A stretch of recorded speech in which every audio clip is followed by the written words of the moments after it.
माजिद भाई, ऐसा कोई रूमर जो आपको एकदम सुन के हंसी आई आपके बारे में? मेहदीपट्टनम से मैं इलेक्शन लड़ा था। रियासत अखबार में एक न्यूज आई थी कि माजिद हुसैन को 3 बेटियां हैं बोल के। आज तक वो तीसरी बेटी की तलाश में अल्लाह के फजल से उनको है 2 बेटियां, पर सियासत अखबार में न्यूज आई थी। एमएलसी में हमारे असिस्टेंट मैनेजर के पोस्ट के वास्ते वो आया था, रिक्रूटमेंट आया था, तो मैं भी उसमें इंटरव्यू दिया था। अल्हम्दुलिल्लाह रिजेक्ट हुआ था। हाँ, रिजेक्ट हुआ था। एक रीजन बोले थे, आप बोल सकते हैं क्या रीजन से रिजेक्ट करे होंगे? मे भी कुछ जैसा एंगर इशू था या फिर कुछ दिखे भाई, एंगर इशू खाली फेसबुक पे दिखता राइट। मैं वैसा दिख रहा क्या आपको? सुबह से आप मेरे साथ कर रहे कोई किस्म के वैसा दिख रहा क्या आपको? आप बोलो मेरे भाई। ओवर क्वालिफाइड थे होंगे भाई आप। Over qualified. मेरे को जेन्युइन रीजन ये लिखे थे कि lack of leadership skills. Lack of leadership skills. और फिर जो बंदा मेरा इंटरव्यू लिया, मैं जब मेयर बना उन्हें मेरे को फोन करके मुबारकबाद दिया, भाई कंग्रेचुलेशंस आपको बोल के। बोला बाप रे बाप। थोड़े दिनों में एमपी इलेक्शन है, तो उसके लिए अपनी पार्टी से रिलेटेड क्या तैयारी है? अब खास तौर से अपनी नामपली जो असेंबली कॉन्स्टिट्यूंसी आती है, ये आती है अपनी हज सिकंदराबाद पार्लियामेंट्री में जी। तो यहाँ पे बिल्कुल अपना सबसे टॉप प्रायोरिटी में मकसद ये रहेगा कि बीजेपी को यहाँ से शिकस्त देना जी। अब किसको सपोर्ट करना, किस तरीके से सपोर्ट करना, वो सदर मजलिस वक्त पे फैसला लेते हैं, अपने को बोलते हैं और अपन उसको फॉलो करते हैं।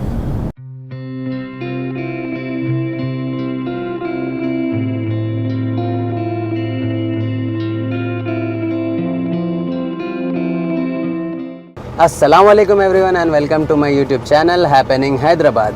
मैं हूं आपका होस्ट और दोस्त मोहम्मद अवेस और आज मैं आया हूं AIMIM के और हमारे हरदिल अजीज़ MLA मिस्टर मोहम्मद माजिद हुसैन साहब के घर, जो कि अहमदनगर डिवीज़न में सिचुएटेड है।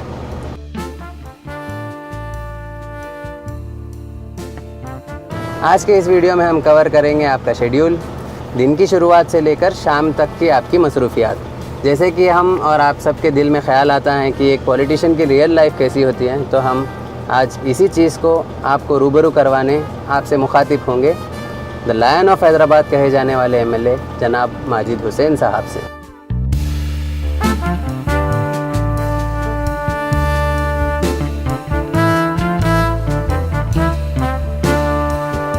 माजिद भाई अस्सलाम वालेकुम। वालेकुम अस्सलाम मेरे भाई। मेरे से माजिद भाई अल्लाह का शुक्र। ऐनक पहनने की आदत है, आँखें छोटे होते हैं रूप से। तो भाई हाँ माजिद भाई, कब से है आप लोग एरिया में?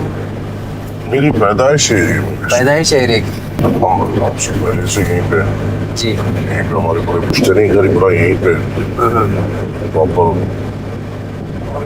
दादा फौज में थे, खास तौर से ये एरिया फौजियों को मिला।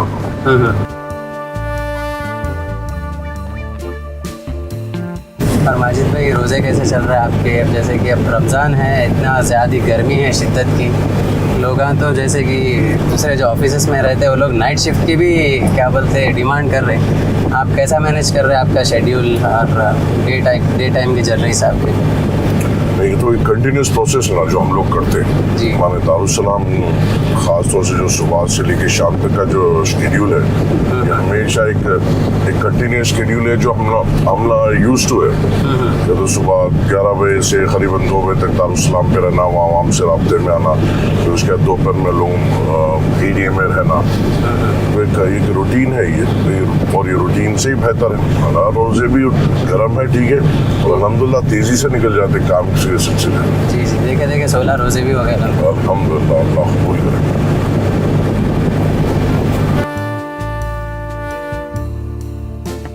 और माजिद भाई, एक सवाल ये था कि आपसे, लोगों का जहन बने हुआ है कि MNC में कहीं जॉब मिल गई तो लाइफ सेट है बोलते हैं, और जैसे कि मंडे टू फ्राइडे की शिफ्ट रहती, सैटरडे संडे ऑफ रहता, तो बस है भाई ये मिल गया मेरे को, ऐसा रहता। वैसे सिचुएशन छोड़ के आप MNC से आप इस तरफ डाइवर्ट कैसा हुए आप, मतलब पॉलिटिक्स में आने की इंस्पिरेशन या कुछ? मेरा इंस्पिरेशन और मोटिवेशन हमेशा सदर मलिक फर्स्ट असद वीसी साहब रहे। और जो ऐसा स्टूडेंट जब स्टूडेंट लाइफ में थे या उसके बाद जब जॉब करते थे जी, वाज़द असद साहब को हमेशा फॉलो करते थे। प्रमोट है वो दौर तो जो हमारा 2009 का हो या 2000 से 2000 का जो 9 का जो दौर है वो दौर तो सोशल मीडिया का नहीं था। तो आसानी है, बैठो कौन क्या बोल रहे कब बोल रहे आप घर पे बैठ के दीवार खाने में लेटते हुए देख ले सकते हैं। जी वो टाइम पे फॉलो करना तो बाज़ाब्ता पीछे जाना पड़ता था, जाके जलसे सुनना पड़ता था, उनका तरीका देखना पड़ता था। और वो हालात वो वैसे दौर में माने खुद देखे सो ऐसे सब किस कदम से मेहनत करते थे लोग आवाम की बात में। वो चीज़ से मुतासिर थे। अल्लाह फिल्म से जब जॉब हुआ, जॉब अल्लाह फिल्म से अच्छा चला था, मगर जब सबका हुक्म हुआ कि इलेक्शन लड़ना है, उनके अल्फाज अहमियत हमेशा हमेशा अहमियत दी थे और हमेशा उनके अल्फाज को कभी दिलो दिमाग में नहीं आए, कभी नहीं आया कि उसके खिलाफ जाना। सदर साहब ने हुक्म किया और इलेक्शन लड़ा अल्लाह फिल्म से, यही अहमदनगर से लड़ाई, यही फसलान से लड़ाई। जी हालांकि ज़्यादा कोई लोग जानते नहीं थे, ना कोई पहचान थी। 2009 को तो ऑलमोस्ट 29 ईयर्स का था मैं। जी और अल्लाह हमसे जमात की इतनी बुलंदी थी, जमात की इतनी मोहब्बत थी कि जमात की मोहब्बत ने अहमदनगर की अवाम ने बड़ी हर एक सीरियस से जिताया था। माजिद भाई, आप जब एमएनसी में काम करते थे, वहाँ से जब पॉलिटिक्स में आए आप, तो आपके अंदर ऐसी क्या क्वालिटी नोटिस करे असद साहब कि आप इस तरफ ऐसा है कि इधर का ही है?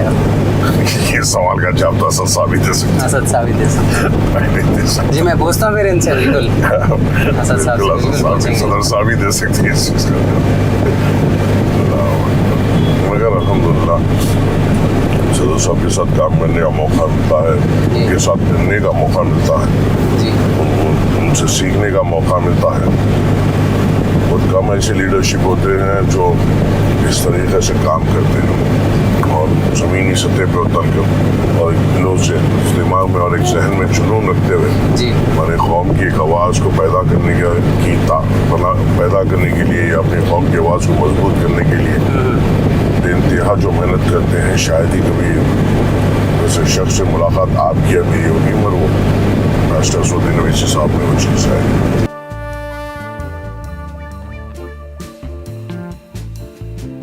आपके हिसाब से आपकी लाइफ बियॉन्ड पॉलिटिक्स क्या रहती थी होंगी अभी अगर आप पॉलिटिक्स में नहीं रहते तो?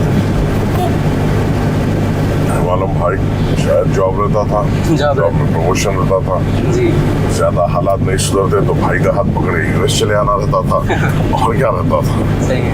तो आपकी वहाँ पे कैसा था, बोलते ऑफिस का एनवायरनमेंट आपका, वो टाइम से रिलेटेड कुछ? नहीं अच्छा था। HSBC was always good to me. अल्हम्दुलिल्लाह वहाँ 4.5 साल में काम किया और 4.5 साल मुझे अच्छा एम्पल अपॉर्चुनिटीज वहाँ पे मिले, एक्स्ट्रॉर्डिनरी लोगों के साथ मुझे काम करने का मौका मिला, बहुत सारी चीज़ें सीखने का मौका मिला और एक वंडरफुल एटमॉस्फेयर था। यहाँ पे पॉलिटिक्स में ऐसे कई सारे सीट्स रहते हैं माजिद भाई, जैसे कि MLA है, कॉर्पोरेटर है, उससे हटके भी वार्ड मेंबर रहता है, एक्सेट्रा एक्सेट्रा। तो आपको पर्टिकुलरली एक कॉर्पोरेटर की पोजीशन ऑफर की गई, तो इसका कुछ रीज़न?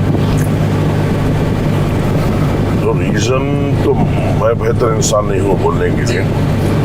मैंने जो अहमदनगर का जिम्मेदारी मिली और जब 2 साल में एज ए कॉर्पोरेटर अहमदनगर की आवाम की खिदमत करा और उसके बाद 3 साल जब मुझे अजीमतर हैदराबाद ग्रेटर हैदराबाद मुस्लिम कॉरपोरेशन का मेयर बनाया, जी तो अल्हम्दुलिल्लाह शहर के साथ साथ अहमदनगर में भी हमने कई तरक्याती काम उस वक्त लाए थे। जी अगर आप सैयद नगर सबसे बड़े कामों में अगर आप देखेंगे तो सैयद नगर में अगर आप ऊपर चले तो पानी की बड़ी किल्लत थी, तो एक पानी की टांकी बनाई गई थी। और ताज्जुब की बात ये होगी कि बल्दिया के पैसों से वाटर वर्क्स का काम कराया था हमने, जो नहीं होता। और आजकल अगर आप देखेंगे, आप काउंसिल को देखेंगे या कॉर्पोरेटर हज़रात को काउंसिल में बात करते देखेंगे कि हमें बजट दो, हमें तरक्याती काम करना है हमारे एरिया में। और जब मजलिस का मेयर थे तो हर एक कॉर्पोरेटर को करीबन 2.5 करोड़ रुपए का कॉर्पोरेटर बजट था और उसमें से 1 करोड़ रुपए वो अपने वाटर वर्क्स पे भी खर्चा कर सकते थे। जी तो बहुत सारे तरक्याती काम मजलिस के दौर में हुए हैं जब मेयरशिप के टाइम पे हुए। माजिद भाई, वैसे तो बहुत सारे रास्ते हैं पॉलिटिक्स में आने के, और बहुत सारे जैसे कि पॉलिटिकल पार्टीज़ भी अवेलेबल है, नेशनल पार्टीज़ भी है। आप ऐसी क्या चीज़ नोटिस करें ये मजलिस इत्तेहादुल मुस्लिमीन पार्टी में कि आप इस तरफ ज्वाइन हुए और यहाँ के MLA है? भाई असदुद्दीन अवैसी साहब, हर तरफ से असदुद्दीन अवैसी साहब, जमात जमात जमात जमात का चेहरा, जमात जिस किस्म से जमात की कारनामे हैं, चाहे कोई भी कुछ भी बोल दीजिए। आज आप कल देख सकते हैं कोई मस्करे परे में फेसबुक पे कुछ भी लिख देता है, तमाशे की तौर पे, जिसको दुनिया कुछ नहीं मालूम कुछ भी बोल देता है, कोई भी किसी किस्म के इल्जामात लगा देता है। जी। और जमात क्या ताकत रखती है और जमात की अहमियत क्या है मैं बोल सकता हूँ, जी। क्योंकि मैंने सफ़र किया हिंदुस्तान का। ये फेसबुकों पे कुछ भी कमेंट लिख देते हैं, सदर मजलिस के खिलाफ कुछ भी लिख देते हैं, अकबरुद्दीन अवैसी साहब के खिलाफ कुछ भी लिख देते हैं, जमात के खिलाफ कुछ भी लिखते हैं। ये नहीं जानते हिंदुस्तान और मुल्क के हालात क्या है। जी। ये अंडे की सर्दी है अभी। मैं बिहार फिरा हूँ, मैं कर्नाटका गया हूँ, मैं गुजरात फिरा हूँ, जी। मैं मध्य प्रदेश देखा हूँ, मैंने बिहार देखा है, मैंने झारखंड देखा है, मैंने वेस्ट बंगाल देखा है। और ऐसा नहीं कि जाके वेस्ट बंगाल का कलकत्ता शहर फिर के आया, या गुजरात का अहमदाबाद फिर गया, या बिहार का पटना फिर गया। नहीं, मैं ये रियासतों को इन एंड आउट फिर के आया हूँ, एक कोने से दूसरे कोने, और मैं जानता हूँ यहाँ पे मुसलमानों का मौक़िफ़ क्या है। यहाँ पे सालों से कई तानिया सेकुलर जमातों ने हुकूमत की है, जी। मगर वहाँ पे क्या मौक़िफ़ है मुसलमानों का मैंने देखा है। माने स्कूली एतबार से, माने तिब्बी यानी हॉस्पिटल के एतबार से, या रोड इंफ्रास्ट्रक्चर के एतबार से, या नौकरी के एतबार से, या पढ़ने लिखने के एतबार से। ये लोग जो जमात के को बोलते हैं या सोचते हैं जमात के बारे में, ये नहीं जानते कि जमात ने हैदराबाद को और ख़ासतौर दक्कन के मुसलमानों को कितनी बड़ी स्टेबिलिटी दी है एज ए पॉलिटिकल वॉइस। जी। देखो, वो ये चीज़ है जो मोटिवेट करती है मजलिस से जुड़ने के लिए, ये चीज़ें मोटिवेट करती है मजलिस को और ताकतवर करने के लिए, ये चीज़ें हैं जो मोटिवेट करती हैं सदर मजलिस को और मजबूत करने के लिए। जी बिल्कुल। जब तक आप गिरोगे नहीं, जब तक आप जानोगे नहीं कि आपका दूसरा कलमा को भाई किस हालत में है दूसरी रियासतों में, जब तक आप कैसा फ़र्क जान सकते हैं आपकी रियासत में और दूसरी रियासत में। जब तक अपन ग्राउंड रियलिटी उतर के नहीं देखेंगे, जब तक समझ में नहीं आता। और लोगों को क्या है, बैठ के जस्ट ये बोलना आ रहा है कि डेवलपमेंट ना हो रहा है सर। अरे पापा ही लाओ बोले तो सेब लाता, फेसबुक पे बैठ के कमेंट करता। ऐसी हो गई दुनिया। घर वाले अगर बोले भाई बेटा ये ला, बोले तो दूसरी चीज लाता, उन्हें फेसबुक पे कमेंट करता। ये तो दुनिया हो गई। मजलिस के लोग तो यहाँ से जाके वो इलाकों में काम करते हैं जहाँ पे लोग जाने से भी डरते हैं। सीमांचल को जाते हैं, उत्तर प्रदेश के ऐसे ऐसे कोने कोने के इलाकों को हम फिरी है, और जमात का चलना वहाँ पे गाड़ने की कोशिश की है। मेहनत लगती है भाई, और मजलिस एक पॉलिटिकल मूवमेंट है, वक्त लगेगा, मगर इंशाल्लाह जब बुनियाद डलेगी तो इंशाल्लाह कोई हिला नहीं सकेगा इंशाल्लाह। कभी कभार अपोजिशन जो है सो मीडिया के चैनल्स पे आके थोड़ा सा वल्गर वे में आपको ट्रॉल करने की कोशिश करते हैं, तो आप उसको कैसा डील करते हैं? अब स्पोर्टिव मैनर में तो लेते हैं, या फिर आपका इसके ऊपर व्यू कैसा रहता है, रिएक्शन? अब डील करना चाहे तो उनकी ज़बान से, उनके तरीके से, उनके और बेहतर तरीके से फ्रंट पे जाके डील कर सकते हैं। मगर मसला यहाँ पे ये है, जमात है, जमात का डिसिप्लिन और सदर है जी। ये चीज़ों को माने जिस तरीके से एक सालों से अगर आप देखे होंगे, एक तरीका कार है। ऐसा नहीं है कि सामने वाला अगर गिर रहा है या गलाज़म में पड़ रहा है तो जमात का भी कोई जिम्मेदार मुकर्रर करे। जी। जवाब तो देंगे बराबर, और दायरे में देंगे। दायरे में क्यों? तो इंसान और जानवर में फ़र्क होता है, वैसे ही जमात में, मजलिस इत्तेहादुल मुस्लिमीन में और उसके अपोजिशन के जितने खिलाफ है उन लोगों में फ़र्क होता है। ये फ़र्क तो हमें बताना है, हमारे इखलास का, हमारी बुनियाद का, और ये ना मजलिस के काम के मुकाबला कर सकते हैं, ना ये जज्बात का मुकाबला कर सकते हैं, ना मजलिस के कमिटमेंट का मुकाबला कर सकते हैं। मजलिस के हर एक लीडर, चाहे सदर मजलिस हो, अकबरुद्दीन अवैसी साहब हो, सुबह दारुस्सलाम से सुबह से लेकर दोपहर तक शुरू होते हैं। जी। लोग वो टाइम पे उठते हैं जब हम आवाम की खिदमत करके ख़त्म करते हैं। आंखों का मैल साफ करते हैं जब हम दोपहर में रोडों पे हम फिरते रहते हैं। आवाम की खिदमत के लिए कमिटमेंट चाहिए। सुबह से लेकर शाम तक उठना चाहिए। माजिद भाई, जहाँ तक मैं समझता हूँ, you are one of the finest mayors of the house. एंड आपको जब ये मेयर की पोजीशन दी गई तो इसके चैलेंजेस थे क्या कुछ, या इसके कुछ हटके जिम्मेदारियाँ हैं जो एक एमएलसी से भी ऊपर की हो सकती है? Mayor is a big responsibility. और यकीन मानिए आप, जब मुझे मेयरशिप मिली थी जी, मैं खुद साहब से जाके मैं खुद पूछता था कि करना क्या है कैसा करूँ। मैं हालांकि नौजवान था जी, 2 साल का मेयर था। सदर मजलिस ने मुझ पर एतबार किया था। जी, सदर मजलिस ने सिर्फ मुझसे एक ही बात कही थी कि ऐसा कोई काम नहीं करना जिससे जमात पे बदनाम किया। जी, हम शहर हैदराबाद की तरक्की के लिए तुम जो कर सकते हो। जी। उसके रोल्स एंड रेस्पॉन्सिबिलिटीज़ क्या है माजिद भाई? Everything. Mayor is the first citizen of Hyderabad. उसके बाद आपको पूरे रिस्पॉन्सिबिलिटी से करना। और खास से जो बात ये है कि कुछ रिस्पॉन्सिबिलिटीज रोल्स एंड रिस्पॉन्सिबिलिटीज अगर आप हम देखें जी, तो पूरा बल्दिया का काम तो ये है बर्थ सर्टिफिकेट से डेथ सर्टिफिकेट देने का। जी, तो everything that is in between बल्दिया हैंडल करती है। जी। मैंने पैदा हुए तो बर्थ सर्टिफिकेट देती है, मरे तो डेथ सर्टिफिकेट देती है।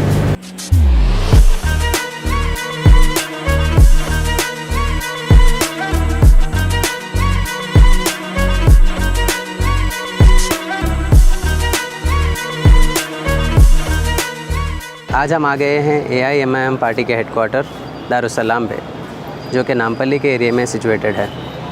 और हम आज यहाँ पे देखने वाले हैं कि कैसा एक MLA या कॉरपोरेटर जो मजलिस इत्तेहादुल मुस्लिमीन के MLC और MLAs है, यहाँ पे लोकल पब्लिक को कैसे एड्रेस करते हैं, यहाँ पे उनके पब्लिक के जो भी प्रॉब्लम्स है कैसा सॉल्व होते हैं।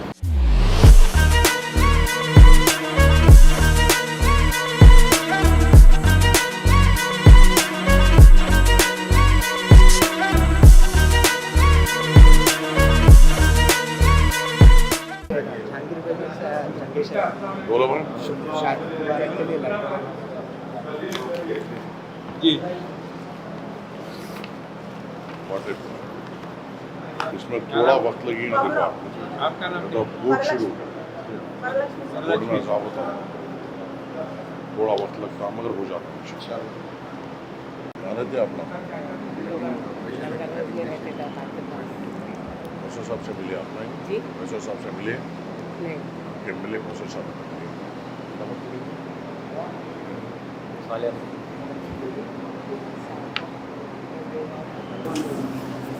अरे बॉस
माजिद भाई, आप आपकी पर्सनल लाइफ और ये पॉलिटिकल लाइफ को बैलेंस कैसा करते, टाइम कैसा देते दोनों साइड? कोशिश करता हूँ मगर थोड़ा कभी नहीं कम प्लस एंड माइनस इफेक्ट होते रहता। पर अल्हम्दुलिल्लाह अल्लाह का शुक्र है कि ये भी है कि हमारे घर में थोड़े नियमता हैं जो समझदार हैं जी, वो तरीके से अल्हम्दुलिल्लाह जब घर पे नियमत रहती तो हिसाब से सियासी जिंदगी आगे बढ़ सकती है और वो बहुत ज़रूरी है। जी, थोड़ा इफेक्ट होता है खास तौर से जब आप किसी तौर पे आपके बच्चों के फंक्शंस में जाने के लिए कभी हो तो बच्चों को टाइम देने का। फिर भी कोशिश करता हूँ, अल्हम्दुलिल्लाह जाता हूँ, पेरेंट्स टीचर मीटिंग को अटेंड करने की कोशिश करता हूँ। अल्हम्दुलिल्लाह जितना ज़्यादा से ज़्यादा वक्त हो, जितना मैं दे सकता हूँ बराबर पूरी कोशिश करता हूँ, तो उनका भी हक है मेरे पे। जी हाँ, अल्हम्दुलिल्लाह इंशाल्लाह देना तो पड़ेगा, करना तो पड़ेगा। उसी साथ अवामी खिदमत तो है, ये तो जिम्मेदारी है, ये तो फ़र्ज़ है, बिल्कुल और इसमें तो ज़्यादा से ज़्यादा वक्त देना पड़ेगा इसमें जी। और इंशाल्लाह। माजिद भाई, आप यहाँ पे आए थे ऑफिस पे, यहाँ पे मतलब क्या रिलेटेड काम था यहाँ पे सर? यहाँ पे 30 हमारे गुड्डी मलकापुर मार्केट में 30 बंदों के शॉप्स को डिमोलिश कर दिए थे जी करीबन 7 महीने पहले, और उन लोगों का रोजगार पूरी तौर पे निस्तानाबूद कर दी। जी तो कंटिन्यूस रिप्रेजेंटेशन चल रहा उसका, एक लीगल प्रोसेस चल रहा उसका। क्या तो मैं तो MLA शिपा के 3 महीने उससे पहले एक फॉलोअप चल रहा था उसका, और उसके बाद फिर 3 महीने से मैं जो देख रहा हूँ उसको कंटिन्यूस फॉलोअप कर रहा हूँ कि कोशिश ये कर रहा हूँ कि 30 बंदों का जो रोजगार खत्म हुआ जी उनको वापस रोजगार फौरी तौर पे फराहम हो सके। तो वो एक रोजगार से पूरा एक घर चलता है। सही है, और वो बिल्कुल। यहाँ पे आप जो ज्यादा बड़े पैमाने आप और पे मैं करता है। वक्त निकाल के जो नुमाइंदगी करने यहाँ पे है, और अल्लाह ताला ये काम आपसे और मुझसे लेता बिल्कुल, है, बिल्कुल। तो आप और हम असबाब बनेंगे 30 घरों के रोजगार के लिए, 30 घरों के चलने के लिए। जी तो ये ऐसे काम होते हैं जो बड़ी सेटिस्फाइंग होते हैं और जो हिम्मत देते हैं और मोटिवेट करते हैं कि हमें और काम करना चाहिए, क्योंकि अवाम के तवक्कुआत अपने से जुड़े हुए रहते हैं। जी। और माजिद भाई, जब आप मेयर पोजीशन से रिलीव करे थे तो उसके बाद आपका कॉरपोरेशन की कॉन्स्टिट्यूएंसी मेहदीपट्टनम चुनी गई, हाँ, अल्हम्दुलिल्लाह। तो इसकी वजह क्या थी माजिद भाई, अहमदनगर से मेहदीपट्टनम भी शिफ्ट होने की? नहीं, मुझे रिजर्वेशन थी अहमदनगर। जब मैं फर्स्ट टाइम कॉन्टेस्ट करा था जी 2009 में, तो अहमदनगर एक BC रिजर्व सीट थी। जी फिर उसके बाद नेक्स्ट जब इलेक्शन आया तो वो वुमेन्स रिजर्व हुई थी। जी जी फिर सदर मजलिस ने मुझे मेहदीपट्टनम की आवाम की खिदमत के लिए चुना। फिर 2 बार वहाँ से इलेक्शन लड़ा मैं, एक तो 2016 में, फिर 2021 में। 2 इलेक्शन 2 बार मेहदीपट्टनम की आवाम की खिदमत करना। 2 इलेक्शनों में मेहदीपट्टनम की आवाम ने खिदमत का मौका दिया, माशाअल्लाह। और 6-7 साल वहाँ पे भी हमने मेहनत की, पुरजोर कोशिश की, चाहे रोड्स और इंफ्रास्ट्रक्चर हो। पर वजह तो वही थी कि रिजर्वेशन की वजह से रिजर्वेशन की। हम अहमदनगर से मेहदीपट्टनम पहुंचा हुआ। तो कुछ ऐसा चैलेंज फेस हुआ आपको? नहीं, सब फ्लुएंटली हो चुका? नहीं, तजुर्बा तो था काम का। हाँ, बस इतना था कि अहमदनगर ज्यादातर डेंसली पॉपुलेटेड एरिया है, जी माने वहाँ पे ज्यादा गुंजान आबादी है, वहाँ पे बहुत ज्यादा इंफ्रास्ट्रक्चर की जरूरत रहती थी। मेहदीपट्टनम ज्यादातर 80% कॉलोनी बेल्ट एरिया है, जी। लेआउट एरिया है, तो वहाँ पे रिक्वायरमेंट्स का हिसाब है। तो ये थोड़ा चीज़ है, लोगों से बातचीत के और डिमांड्स जो रहते हैं, अहमदनगर के डिमांड्स अलग रहते हैं, मेहदीपट्टनम के डिमांड्स अलग रहते हैं, और इंजॉयबल है, चैलेंजिंग है, मज़ा आता है काम। मज़ा आता है। ऐसा कुछ फनी मोमेंट आपके कॉन्स्टिट्यूएंसी से या फिर आपके कोई फैन से जो आपको याद है? बहुत सारे होंगे, सभी मैडम्स तो यही होते हैं जो करीबन रात के 3 बजे कॉल आता है और हमें पूछा जाता है कि हमने आपको डिस्टर्ब तो नहीं किया। तो बहुत सारे वो हर दिन के फनी मोमेंट्स हैं, अल्हम्दुलिल्लाह थोड़े, पर वो आवाम के तवक्कुआत है, जी उसके भी पूरी तौर पर रेस्पेक्ट करना चाहिए। हाँ, 3 बजे रात को भी अगर आवाम आपको फ़ोन कर रही है तो एक तवक्को से कर रही है जी बिल्कुल कि काम होगा, तो सदर मजलिस बार बार वही कहते हैं जी कि उनके तवक्कुआत को गिरना मत दो। जी ये नहीं देखना है, हाँ 3 बजे रात को बेशक किसी भी आम इंसान को तकलीफ होगी, मगर उनके तवक्कुआत को तब जी जी जी। माजिद भाई, 2018 में नामपल्ली से और 2020 में बिहार से आपको इलेक्शन इंचार्ज की पोजीशन दी गई थी, तो वो पोजीशन देने के पीछे आपकी ऐसी क्या क्वालिटीज़ थे जो आपको ये पोजीशन दी गई यहाँ, और इसके साथ साथ इसकी क्या जिम्मेदारियाँ हैं? जिम्मेदारियां तो वजह तो सदर मजलिस ही आपको बेहतर बता सकेंगे। जी जी बिल्कुल। उसमें मैं बता नहीं चाह लिस्ट रहा मेरी बढ़ते जा रही सदर मजलिस के वास्ते। जी तो रही बात जिम्मेदारियां, तो ये है कि आपको जब कहीं मुकाम के आप इंचार्ज बनते हैं या कोई कॉन्स्टिट्यूंसी के इंचार्ज बनते हैं, तो आपको बहुत ज़्यादा बड़ी जिम्मेदारी होती है, क्योंकि ऐसे कैंडिडेट जब कोई कैंडिडेट पार्टी के होते हैं जी तो उनका एक शेड्यूल होता है कि वो सुबह से दोपहर शाम तक दौरे करें, जी। ग्रुप मीटिंग्स करें और शाम में जलसे करें। तो एक जो कैंडिडेट होता है वो पूरी तौर पे अवाम से माने अपने आप को रूबरू करने में पूरे ऑक्यूपाइड होते हैं, तो उस वक्त इंचार्ज का रोल बड़ा अहमियत का आता है कि वो तो मेंबर जो पार्टी के मेंबरात है, जो इम्पोर्टेंट लोग हैं या कॉन्स्टिट्यूंसी के इम्पोर्टेंट लोग हैं या जो एरिया के उनसे राब्ते में आए, उनको मोटिवेट करें जी। और पूरा मैनेजमेंट हैंडल करें। जी, तो अल्हम्दुलिल्लाह बहुत सारा एक्सपीरियंस गेन हुआ। अल्लाह का शुक्र है जमात की वजह से एक बड़ा भारत का, हिंदुस्तान का एक बड़े हिस्से को फिरने का भी मौका मिला, जी कई कल्चर्स को देखने का मौका मिला, कई लोगों से मुलाकात हुई, कई लोगों से वाकफियत हुई, कई लोगों से रिश्ते जुड़े। जी जी, अल्हम्दुलिल्लाह अल्लाह का एहसान है कि अल्लाह ताला ने हमें नई जगह जाके भी हाँ। कई जगह, कौन सोचे थे कभी हम पोरबंदर जाएंगे, वहाँ पे हरे हरे परचम का बुनियाद रखेंगे।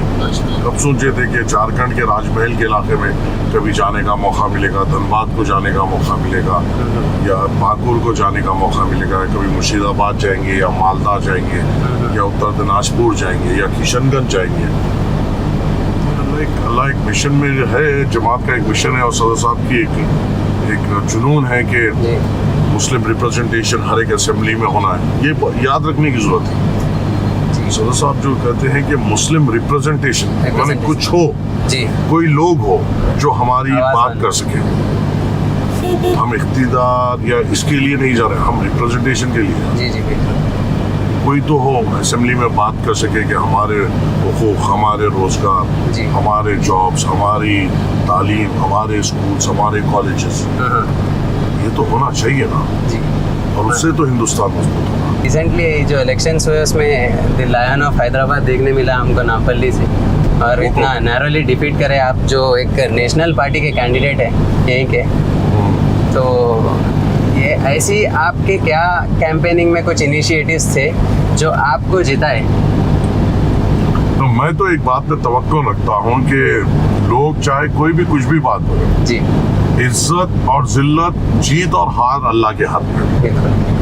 कैंपेनिंग के हद तक कोई मेहनत में हमने कमी नहीं छोड़ी। जी अल्लाह ने जो हमारे हाथ में जो ताकत दी है कि मेहनत करो, वो हमने पूरी तौर पे करी और दिल की मुतमईनी से करी। जी सुबह के 7 बजे से लेके 10 बजे तक दौरे करते थे कंटिन्यूस, फिर 10 बजे से लेके दोपहर में ग्रुप मीटिंग्स होते थे, कई लोगों से मुलाकात होती थी, फिर शाम के दौरे होते थे करीबन 4 घंटे के, फिर रात के जलसे होते थे, फिर ग्रुप मीटिंग्स होती थी। तो अल्लाह ताला ने जो मेहनत करने का जो जज्बा दिया है, वो मेहनत हमने की है। सुबह शाम लोगों के घरों पे, दरवाजों पे जाके खटखटाते हुए जमात की जरूरत बताई है। मैंने इस इलेक्शन में, नामपल्ली के इस इलेक्शन में करीबन 480 से ज्यादा, मेरी और हमारी टीम ने 480 ज्यादा ग्रुप मीटिंग्स किए हैं। तो मेहनत, और उसके बाद सबसे बड़ी बात सदर मजलिस की यहाँ पे मौजूदगी। हर दिन सदर मजलिस यहाँ पे मौजूद थे। जब आते हैं तो उनकी फेस वैल्यू, उनकी अहमियत भी अलग होती है। अवाम बाहर निकलती है उनको देखने के लिए। पूरी तरीके से जो मेहनत का कोई ऐसा कोना खाली हमने नहीं छोड़ा। हमारे दिल को मुतमईनी ये होना चाहिए कि इलेक्शन जीतो या हारो, चाहे वो हैदराबाद हो या बिहार हो, एक दिल की मुतमईनी होना चाहिए कि हमने मेहनत पूरी जोरों शोर से की। रही बात यहाँ पे, हार और जीत तो अल्लाह के हाथ में, जी जी इज्जत और जिल्लत तो अल्लाह के हाथ में। अब यहाँ पे बड़े मजे की बातें होते हैं कि हम इतने करीब से हार गए, हम इतने करीब से ये हो गए। हाँ ये भी तो हो सकता है कि अल्लाह ताला ने इतनी करीब लाके भी जलील किया। बिल्कुल हो सकता जिल्लत है। और इज्जत तो वो है। अल्लाह आप कौन बोलने वाले हैं हमारी हार के चर्चे हाँ? सही में। माने उतनी करीब लाके भी अल्लाह ने उनको इस काबिल नहीं समझा। जी वाकई ना काम है मेहनत करना, गुरूर तकब्बर हो। और मैं अल्लाह के कहने, ये जीत और हार अल्लाह के हाथ में, बिल्कुल। इंसान के हाथ में नहीं है। और इनकी हार जो हुई है वो अल्लाह की तरफ से हुई। वाकई कुछ ना कुछ वजह होंगी, कुछ ना कुछ ऐसी तकलीफ होंगी, कुछ ना कुछ इनके ऐसे काम होंगे जिसकी जिसकी वजह से ही वजह से होगा। शिकस्त हुई। हाँ बराबर, ये बात तय है, ये पुख्ता है। और माजिद भाई कभी कुछ काम ऐसे रहते हैं जो अंडर प्रोसेस रहते हैं और जिसको अभी पब्लिक नहीं करे, हो सकता अभी, बट वैसे चीज़ों के ऊपर फिर ऑपोजिशन जो है सो आवाज़ उठाते रहती, कर रही नहीं बल्कि। तो ऐसे कुछ सिनेरियोस आपके साथ हुए? ऐसे तो बहुत सिनेरियोस हुए। अब परसों हाल में इलेक्शन के बाद जी एक हमारे पास जो एक बहुत करीब से आके जो हारे थे, वो एक स्कूल को गए। मौजिब हजरात स्कूल को गए, जाके वहाँ गवर्नमेंट स्कूल के पास एक दरवाजे का ठहरे, जी वो दरवाजा टूटे हुआ था। हाँ राइट राइट राइट दरवाजे का ठहर के बोले भाई ये हो रहा है, ऐसा हो रहा है, काम नहीं हो रहा है, ये नहीं हो रहा है, मन हो रहा है, पूरी बातचीत करे और एक स्कूल का मुआयना करे, चले गए। वीडियो डाल दी। मैं भी बोला भाई चलिए काम करते होंगे, अवाम ने इनके ऊपर भी तो तवक्कुआत जताई है, हाँ इनको भी तो अवाम के शायद कुछ जज्बा होगा। हाँ मैं 1 हफ्ता रुका, 2 हफ्ता रुका, 3 हफ्ते रुका, 1 महीने के बाद गया मैं वहाँ पे, हाँ वैसे ही था। वैसे ही था। हाँ तो मकसद ये है काम जभी भी हो जा सकता है, मगर काम का कमिटमेंट भी होना चाहिए। मुनाफिक जो मंदिर की जो मुखालिफत में जितने लोग हैं जी वो सिर्फ बोलना जानते हैं, काम करना। काम नहीं करते, सिर्फ बोल सकते हैं, बोल सकते हैं, बोल सकते हैं। और माजिद साहब, सदर साहब जो पार्टी सुप्रीमो है, अपन सबके लिए इंस्पिरेशन है, आपके लिए बेशक भी है। इंस्पिरेशन है। बेशक। तो आप ऐसे क्या चीज़ है जो उनसे सीखना चाहते हैं और आगे चल के उनके जो ऐसे क्वालिटीज़ जो आप नज़र में रखते हैं कि आप भी वैसे क्वालिटीज़ को डेवलप करें, ऐसे कुछ? मेहनत उनकी, जी कमिटमेंट, और जिस तरीके से उनका नज़रिया रहता है और जिस तरीके से उनकी मेहनत होती है, वैसी मेहनत शायद एक तवक्को है, अल्लाह हमसे मत शायद ही हो सके। और जिस तरीके से वो भागते हैं, जिस तरीके से आज यहाँ पे मौजूद, कल वहाँ पे मौजूद, कहीं दूसरे दिन कहीं और पे मौजूद, एक दिन यूपी, दूसरे दिन बिहार, कभी औरंगाबाद, ऐसे हुआ है सो यहाँ पर हमने भी देखा जी, है बिल्कुल। कि एक दिन यहाँ पे जलसा किया, दूसरे Next दिन day वहाँ पे दूसरे जलसा, दूसरे दिन यहाँ पे जलसा किया, एक महीना यूपी में गुजार दिए, एक महीना बिहार में गुजार दिए। तो जो कमिटमेंट, जो जुनून और उनका जो विजन है माइनॉरिटी और बैकवर्ड पॉलिटिक्स को लेकर और एक वॉइस और रिप्रेजेंटेशन को लेकर, वो एक मोटिवेशन है जी और जेन्युइन रीजन है उनके पीछे ठहर कर उनको मजबूत करने का। एज ए यंगस्टर्स, आप आज हमारी ये जरूरत है, जी खास तौर से हिंदुस्तान में ये हमारी जरूरत है। लोगों ने जितना इल्ज़ाम लगाना था इल्ज़ाम लगा दिए, जितना बोलना था बोल दिए, कोई सिर्फ उनके इल्ज़ामात सिर्फ ज़बानी अल्फाज रहे, कोई साबित कभी कुछ नहीं कर सके, ना कभी जिंदगी में कर सकेंगे। मगर ये जो रिप्रेजेंटेशन है माइनॉरिटी और backward, this is the need of the hour for India, और ये असदुद्दीन अवैसी साहब के ही सूरत में हमें मिल सकता है, क्योंकि वो ही है जो बेबाक तौर पे बात करते हैं। उनकी बेबाकी नौजवानों को मोटिवेट करती है, उनकी मेहनत नौजवानों को मोटिवेट करती है, जी उनका फियरलेसनेस नौजवानों को मोटिवेट करता है, उनका कमिटमेंट है, बहुत सारे learnings हैं उनसे लेने की। सबसे ज़्यादा चीज़ उनका तक़वा, जी नमाज की पाबंदी, हज्जुद की पाबंदी, ये तो हर चीज़ सीखने की है। कंप्लीट लीडर हुआ। एंड माजिद भाई, आपके लाइक आपका विजन क्या है अपनी कॉन्स्टिट्यूएंसी के लिए?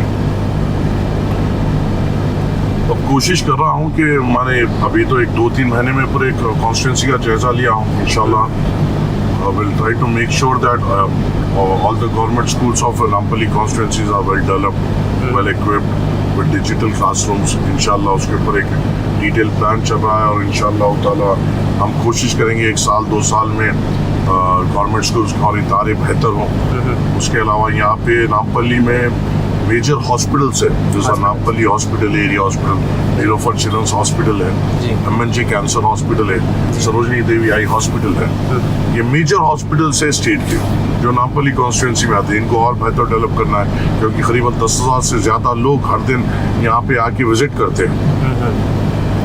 तो इनको और अच्छा फूका और फैसिलिटीज़ इनको प्रोवाइड करना है, इंफ्रास्ट्रक्चर है और बेहतर करना है। जी इंशाल्लाह रोजगार के लिए हमने वादा किया था, जॉब मिला उसका अल्हम्दुलिल्लाह एक जॉब मेला हमने ऑर्गेनाइज किया, उसमें रोजगार और लोगों को फराहम हुआ। इंशाल्लाह ऐसे जॉब मेलाज और कराएंगे और नौजवानों को प्लेटफॉर्म देंगे। तो चाहे वो इंफ्रास्ट्रक्चर हो, एम्प्लॉयमेंट हो, हेल्थ सेक्टर हो, एजुकेशन सेक्टर हो, हर सेक्टर में काम करेंगे और इंशाल्लाह एक विजिबल डेवलपमेंट और एक विजिबल डिफरेंस हम लाएंगे और आवाम के सामने रखेंगे इंशाल्लाह। एंड माजिद भाई, आपके हिसाब से ऐसा क्या डिफरेंस है जीएचएमसी वर्किंग जो रहती है, जीएचएमसी के operations when compared to old city to new city? वहाँ पे से यहाँ पे ऐसा क्या डिफरेंस है जीएचएमसी? देखिए भाई, एक बात तो मैं बोलता हूँ, मैंने मेयरशिप की और मैंने ये चीज़ देखा है। मैं जमात से जुड़े हुआ हूँ, जमात का सिपाही जी। हूँ, जमात का वफादार हूँ बोल के उस बुनियाद से ये बात नहीं कर रहा जी। हूँ, मगर मैंने देखा है जिस तरीके से जी मजलिस इत्तेहादुल मुस्लिमीन के कॉर्पोरेटर हजरात जिस तरीके से नुमाइंदगी करते हैं और जिस तरीके से सैंक्शंस लेते हैं और जिस तरीके से काम ग्राउंड करते हैं, वैसा मैंने नहीं देखा दूसरे लोगों को करते हुए। मेरी पर्सनल व्यू ये है, माने जो जिद्दोजहद से जाके जितने कमिटमेंट्स और जिस किस्म के सैंक्शंस और जिस अमाउंट्स के सैंक्शंस और जिस काम के इंफ्रास्ट्रक्चर के जो वेरियस काम जो मजलिस के कॉर्पोरेटर्स लेते हैं, आरटीआई है जी तालिए मालूम हो जाएगा। मालूम हो जाएगा। बोलने से ज्यादा करीब मैंने देखा है जी और मैं इस चीज की गवाही दे सकता हूँ। माजिद भाई, आप इतने चहीते पर्सन हैं आपके एरिया के और हैदराबाद के, और यकीनन बोल सकता हूँ मैं पूरे हैदराबाद से छोड़ के पूरे इंडिया तक भी आप चहीते हैं। बट जो भी आप समझ सकते कि आप क्या कर सकते हैं कि और ज़्यादा ट्रस्ट मिल सके आपके लिए पब्लिक में से? मेहनत करना पड़ेगा, आवाम की तवक्कुआत पे उतरना पड़ेगा, सबसे पहले जमात के फरमाबरदार रहना पड़ेगा। जी ये चीज़ तो बेशक है कि अल्लाह इज्जत हर चीज़ अल्लाह की तरफ से है, पर असबाब जमात है और जमात के फरमाबरदारी तो ज़रूरी है जी। और हमें आगे बढ़ना पड़ेगा। माजिद भाई, आप ऐसा क्या सजेस्ट करते हैं जो नए यंगस्टर्स हैं जो पॉलिटिक्स में आना चाह रहे हैं? हाँ, बराबर यंगस्टर्स आना चाहिए, जी यंगस्टर्स की ज़रूरत है और थरो रिसर्च करना चाहिए, सुना सुनाई पे नहीं। जी माने आज इंडियन पॉलिटिक्स में यंगस्टर्स की ज़रूरत है और यंगस्टर्स जो आगे बढ़ रहे हैं उनको थरोली रिसर्च करना चाहिए कि उनके लिए क्या बेहतर है। जी। और थोड़ा ऐसा हो फेसबुक गया, पे जो दिख रहा है, सोशल मीडिया पे जो दिख रहा है या कोई क्या बयान दे रहा है, उस पे ना भरोसा करते हुए अपना इंडिविजुअल रिसर्च करें, जी अपने लीडर को पहचानें और उस लीडर के पीछे मजबूती से लगे और उसको ताकत दें। माजिद भाई, ऐसा एक मिसकंसेप्शन क्रिएट हो गया कि ऐसे ही लोग पॉलिटिक्स में आते हैं जिसका पॉलिटिकल बैकग्राउंड हो या फिर फाइनेंशियली स्ट्रांग है। भाई मेरे वालिद तो गवर्नमेंट लेक्चरर थे जी और अल्हम्दुलिल्लाह फिजिकल डायरेक्टर भी थे, हैंडबॉल सिलेक्शन कमेटी में भी थे आंध्र प्रदेश के। मेरे वालदा भी रिटायर्ड गजेटेड ऑफिसर हैं, जी। वो भी हेडमिस्ट्रेस पोस्ट पे रिटायर हुए हैं वो तो पॉलिटिक्स में नहीं है। और हमारे दादा स्कूल टीचर थे और थोड़े जने आर्मी से जुड़े हुए थे। तो ऐसी कोई बात नहीं है कि आपको फैमिली बैकग्राउंड है। हाँ, आपके कमिटमेंट मजलिस एक ऐसी जगह है जहाँ पे नौजवानों को अपॉर्चुनिटीज है। अगर आप में कमिटमेंट है, अगर आपके होंडों में जोरों में वो एस्पिरेशन और ताकत है कि जज्बात से आगे बढ़ सके, मुशर्रफ आवाज़ से आवाम की खिदमत कर सके, मसाइलों को उठा सके और जमात की पॉलिसी को लेकर आगे बढ़ सके, तो मजलिस is a place where youngsters can strive and they have a of opportunities. Majid भाई, अगर किसी को आपसे मिलना है आके दारुसलाम में, तो ऐसा कुछ है क्या हायरार्की कि पहले इनसे मिलो उनसे मिलो फिर आपके पास आओ? दारुसलाम में कोई हायरार्की नहीं। दारुसलाम में सीधी तौर पे चाहे वो मैं हो या कोई भी एमएलए हजरात हो या कोई भी एमएलए हजरात हो या एमएलसी हजरात हो या सदर मजलिस हो, जी आवाम सीधी तौर पे आके मिल सकती है। जमात में कोई हायरार्की नहीं है। जी मैं तो ये चाहता हूँ कि हम मुझसे रब्ता करें और होना ये चाहिए कि आवाम आके मुझसे काम ले, और अगर मैं काम पे इंशाल्लाह पुरजोर कोशिश करूंगा मैं खरा उतरने। अगर मैं काम पे खरा नहीं उतरता हूँ तो मेरी शिकायत लेके सदर मजलिस के जाना चाहिए जी। कि हमने आपके एमएलए को ये कहा है और उन्होंने एक टाइम में ये काम मुकम्मल नहीं किया। ये तो हमारे पास ये हरारकी है, हमारे पास ये हरारकी नहीं है कि आवाम को आने से रोके। हमारे पास ये हरारकी है कि अगर कॉर्पोरेटर काम नहीं करते तो आप जाके एमएलए से बात कर सकते हैं, एमएलए बात नहीं करते तो आप सदर मजलिस से बात कर सकते हैं। ये हरारकी है और ये सहूलत सिवाय मजलिस इत्तेहादुल मुस्लिमीन के कहीं और कोई नहीं देते। माजिद भाई, ये जो रिसेंट इलेक्शन हुआ, ये रिसेंट इलेक्शन से आने वाले इलेक्शन में आप क्या इम्प्रूवमेंट देखना चाह रहे हैं? बहुत इम्प्रूवमेंट होगा इंशाल्लाह। इंशाल्लाह ताला जिस तरीके के तमाशे इस इलेक्शन में इंशाल्लाह नहीं होंगे। बहुत ज़्यादा हैपनिंग था ये बार का इलेक्शन। बहुत हैपनिंग, एक्साइटिंग, जी जबरदस्त हुआ।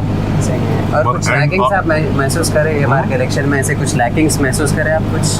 नहीं, हर किसी का ताउन है अल्हम्दुलिल्लाह। बड़ी पैमाने में अवाम ने निकल कर मजलिस इत्तेहादुल मुस्लिमीन के हक़ में वोट डाला। हमेशा के वोट परसेंटेज से बढ़ के मजलिस इत्तेहादुल मुस्लिमीन को वोट परसेंटेज मिला। लास्ट टाइम के वोट जितने हुए थे उससे ज़्यादा मिले। जी। और बहुत सारे लोगों ने ताउन किया और एक कंप्लीट टीम वर्क था जिसको अल्लाह ताला ने सराहा और अल्लाह की मदद से हमें कामयाबी मिली। माशाल्लाह।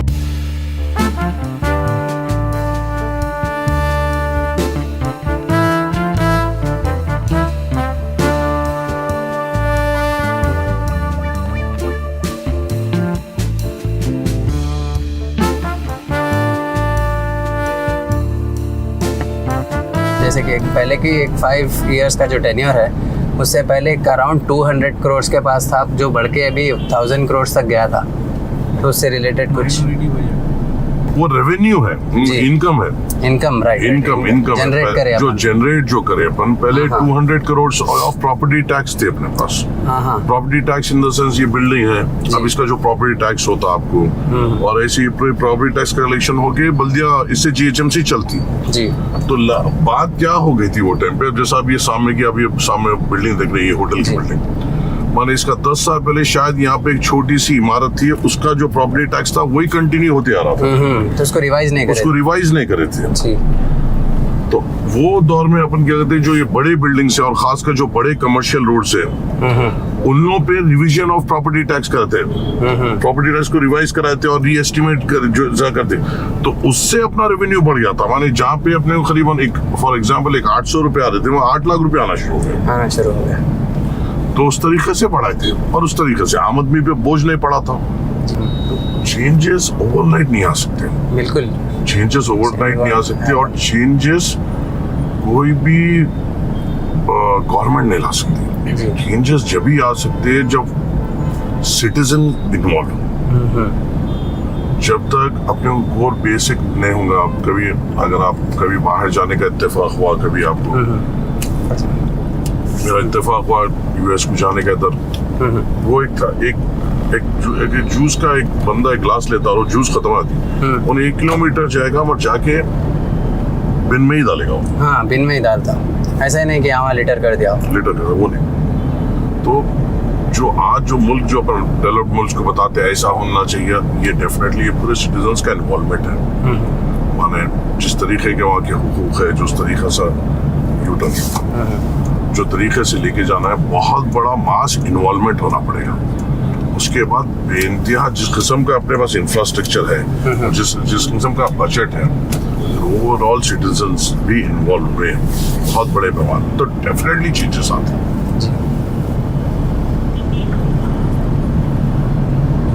हम कोशिश कर रहे थे मेहदीपट्टनम हल्के में पहली बार जो ये गार्बेज बिन फ्री हैदराबाद का सिस्टम लॉन्च हुआ था। जी। तो सबसे पहले प्रोजेक्ट पेश आया था मेरे मेहदीपट्टनम हल्के में, जब मैं वहाँ का कॉर्पोरेटर था। अल्लाह की फजल से पूरे बिन्स निकाल सके और पूरे door to door collection, auto collection को हम लिंक कर सके। जी। मगर फिर वो पायलट प्रोजेक्ट तो कामयाब हुआ, और वो जब वो पूरे सिटी में इम्प्लीमेंट करे जी। वो इम्प्लीमेंट नहीं हो सका। तो थोड़े स्लम्स में वो कामयाब नहीं हो सका। कॉलोनीज में वो एक्सेप्ट हुआ, स्लम्स में वो एक्सेप्ट नहीं हुआ। हाँ। तो एक तो गरीब बेस्ड ऑन लोकेलिटी उसकी सक्सेस है वो चीज़ की। इन्वॉल्वमेंट जरूरी है हर जगह।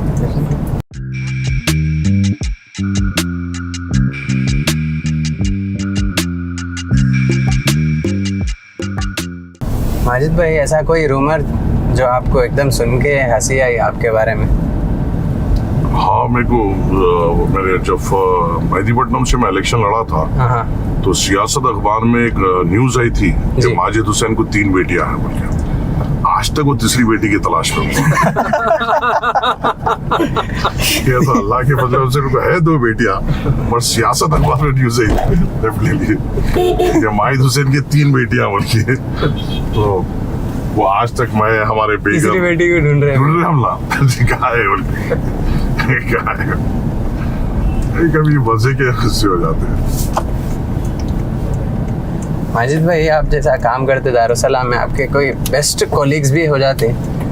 तो इसी से रिलेटेड अगर समझो अगर आप कभी एक कोई आइलैंड पे डेजर्टेड हो गए तो ऐसे कौन से 3 पॉलिटिशियंस हैं या फिर आपके ऐसे कौन से 3 दोस्त हैं जिसको आप साथ में रखना पसंद करेंगे? अरे दोस्तों की तो कभी नहीं है भाई जी। अल्लाह का शुक्र, अल्लाह ताला भर भर के दिया दोस्तों को। भर भर के दिया माशाल्लाह। वो लोग बोलते हैं अरे भाई जिंदगी में एक तो भी अच्छा दोस्त रहा, मगर अल्लाह का शुक्र है एक चीज की कमी जो मेरे पास अल्लाह के फजल से बहुत ज्यादा है तो दोस्तों की है। दोस्त हैं। और उसमें है 2-3 दोस्त हैं, अब उनके नाम लिया मैं जी। तो बाद में बहुत बड़ा सवाल जवाब मेरा होता। नाम नहीं लिया सर। हाँ बहुत बड़ा सवाल जवाब था, पर एक अंदाजे में रहते पे सब उप्पू गुड़ों से होते हैं, नई बस्ती आ गए तो हाँ। वहाँ लेके चले आ सकते हैं, समझने आते समझ जाते सीरियस। माजिद भाई कोई ऐसा मेमोरेबल मोमेंट आपका जो आपके प्रीवियस ऑर्गेनाइजेशन में था जब आप एमएनसी में काम करते थे? मैंने हुआ था ना एक बार हमारे एमएनसी में हमारे असिस्टेंट मैनेजर के पोस्ट के वास्ते वो आया था, रिक्रूटमेंट आया था, तो मैं भी उसमें इंटरव्यू दिया था। अल्हम्दुलिल्लाह रिजेक्ट हुआ था। हाँ रिजेक्ट हुआ था। हाँ। एक रीजन बोले थे, आप बोल सकते हैं क्या रीजन से मुझे, मैंने आप जब से मेरे साथ है कुछ ना कुछ मैंने नेगेटिव्स पॉजिटिव्स देखे होंगे जी। क्या रीजन से रिजेक्ट करे होंगे? मे भी कुछ जैसा एंगर इशू था या फिर कुछ दिखे भाई, एंगर इशू खाली फेसबुक पे दिखता राइट मैं वैसा दिख रहा क्या कुछ सुबह से आप मेरे साथ कर रहे कोई किस्म के वैसा दिख रहा क्या आपको? आप बोलो मेरे भाई। ओवर क्वालिफाइड थे होगे भाई आप? Over qualified. मेरे को जेन्युइन रीजन ये लिखे भेजे और एक कम क्वालिफाइड। अस्सलाम वालेकुम, खैर बेटा कैसे हैं? का एक कम क्वालिफाइड बंदे को हो गया था वो टाइप है, वो तो बोलते लाजमी बात है ऑर्गेनाइजेशन में जब दूसरे को क्वालिफाई करे तो सामने वाला तो बोलता है कम क्वालिफाई क्यों करे, वो इंसानी फिर होते हैं। मेरे को ये लिखे थे कि lack of leadership skills. Lack of leadership skills. और फिर जो बंदा मेरा इंटरव्यू लिया, मैं जब मेयर बना उन्हें मेरे को फोन करके मुबारकबाद दिया, भाई कंग्रेचुलेशंस आपको बोल के। बोला बाप रे बाप, एम नहीं बना लेते थे या नहीं रहते थे? अल्लाह वाकई शायद हो सकता था, मगर अल्लाह को क्या इसलिए कभी कोई अच्छी चीज हो या बुरी चीज हो तो तवक्कल अल्लाह रहना जरूरी है। वो आपके लिए क्या और बेहतर है वो नहीं आप नहीं बोल सकते। सही है। कभी वो आईजेपी क्रैक ना हुआ तो एकदम सदमे में भी चल जाते बच्चे, डिप्रेशन में चल जाते। मेरे साथ पार्शियलिटी हुई बल्कि एक वो अलग ट्रॉमा में जाके आ जाते बच्चे। बहुत मजे। माजिद भाई आपके हॉबीज क्या है, जैसे कि आप लीजर टाइम में आप क्या करना पसंद करते हैं, रिलैक्स करना है ऐसा? एक ही हॉबी, एक ही अब तो फिलहाल ये है, पहले तो बहुत सारे, अब तो सिर्फ एक वर्कआउट है जो कैसा भी है वो मिस आउट नहीं करता हूँ जी। कोशिश करता हूँ कि कैसा भी दिन में एक हाफ एन आवर तो भी वर्क जाके वर्कआउट कर लूँ, तो ये एक रेगुलर है मेरा वास्ते, तो ये जरूरी है मेरे लिए। आपका favourite place to relax? Gym वहीं पे शाम में जी। और आपको कोई स्पोर्ट्स में भी इंटरेस्ट है? एक टाइम पहले क्रिकेट में था, बहुत ज्यादा खेले। वालिद साहब हैंडबॉल में भी लाने की कोशिश करे, मगर हैंडबॉल उतना नहीं, मैं ठीक ठाक सिखा था ना जी। क्रिकेट का शौक था मुझे तौर तक टाइम तक।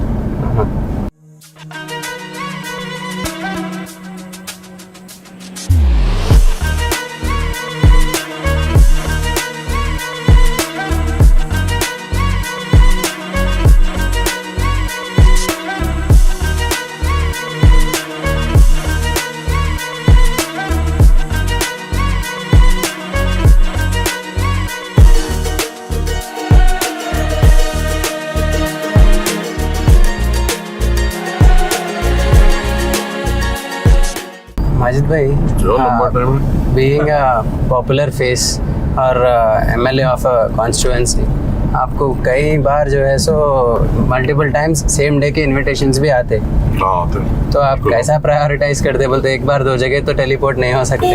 अब वो वैसे टाइम पे सीधा एक सिंपल रूल है मेरा, उसमें वो नहीं है प्रायोरिटी करना या फेवर करना नहीं है जी। फर्स्ट कम फर्स्ट, हाँ बस वही है मेरा, जो पहले है बस उसका। अब जैसा आप एक जगह पे जा रहे हैं, अब ये एक इनॉग्रेशन है जी, हालांकि भाई, और फिर उसके बाद इफ्तार की दावत एक है जो अपन छिल्ले में अटेंड करेंगे, फिर और एक इफ्तार की दावत थी जो शायद अपन इफ्तार के बाद वहाँ पे अटेंड करेंगे जी। तो पहले वहाँ आए थे हमारे छिल्ले के नईम भाई लोग आए थे, उन लोगों को इफ्तार की टाइमिंग वहाँ मिल गई। उसके बाद फिर अपने भाई आए थे, बोला खाने को आ जाता हूँ भाई। फिर आप लोग आए थे, आप लोग के भाई इनॉग्रेशन है, आप इनॉग्रेशन के साथ इफ्तार करें। मला भाई इनॉग्रेशन तो इफ्तार तो नहीं कर सकता। हाँ, लफ्ज़ असर के बाद इफ्तार से पहले आके इनॉग्रेशन करके चले आऊंगा। जी तो ऐसे तरीके से जो पहले आया मैं वो करता हूँ, फेवरिज्म नहीं करता हूँ जी जी या प्रायोरिटी नहीं करता हूँ। जी बेहतर रहता जो बाद में आया उसको बता दे सकते भाई पहले से कमिटमेंट Already है, ये तो committed क्लियरिटी मेरा तो वो भी रहता। सही है। फेवरिज्म में कैसा भी ना इत्तेफाकी आती, कैसा भी प्रॉब्लम आता, जी। उसको अवॉइड करे तो यही बेहतर है। और माजिद साहब जैसे कि अब थोड़े दिनों में एमपी इलेक्शन है, तो उसके लिए अपनी पार्टी से रिलेटेड क्या तैयारी है? अब खास तौर से अपनी नामपली जो Constituency। असेंबली कॉन्स्टिट्यूंसी आती है, ये आती है अपनी हज सिकंदराबाद पार्लियामेंट्री में। जी तो यहाँ पे बिल्कुल अपना सबसे टॉप प्रायोरिटी में मकसद यही रहेगा कि बीजेपी को यहाँ से शिकस्त देना। जी अब किसको सपोर्ट करना, किस तरीके से सपोर्ट करना, वो सदर मजलिस वक्त पे फैसला लेते, अपने को बोलते और अपन उसको फॉलो करते। और मकसद तो यही रहेगा जी। कि बीजेपी यहाँ से डिफीट। आप तमाम से अदबन गुजारिश है, हमारे मोहम्मद अवेज भाई है, दी हैपनिंग हैदराबाद आपका यूट्यूब चैनल है, आप इसको सब्सक्राइब करिए, ज़्यादा से ज़्यादा अपने लोगों में शेयर भी करिए, पसंदीदा करिए, आगे बढ़ाइए और इंशाल्लाह लुत्फ़ भी उठाइए इसकी तफसीलात से।